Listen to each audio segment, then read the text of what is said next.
These nucleic acid amplification technologies, such as PCR, have become the golden standards because they are way faster than traditional growth methods. They offer super high sensitivity, specificity, and just an accurate detection of Mycoplasma DNA in your ATMP.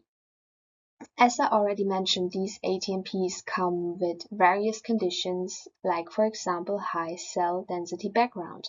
These kind of conditions can interfere with the sensitivity and specificity of the PCR design and can lead to false negative results in the PCR for Mycoplasma.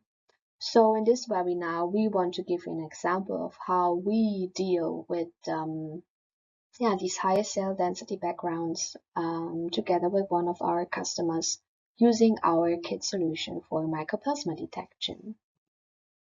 When you would like to test Mycoplasma in your ATMP, we offer a combination of two kits to do so, which is on the one hand extraction kit, the Microsart AMP extraction, and on the other hand a PCR-based detection kit, the Microsart ATMP Mycoplasma kit.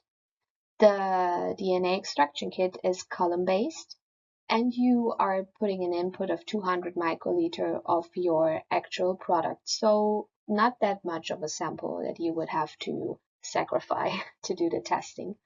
And then the PCR-based Mycoplasma testing kit, you have delivered everything you need. You are getting an internal control to make sure that your whole process is working, which can also be used as an extraction control. You are getting a positive control to make sure that all your PCR reagents are working properly, and then also, of course, the master mix to be able to run the PCR and do your detection.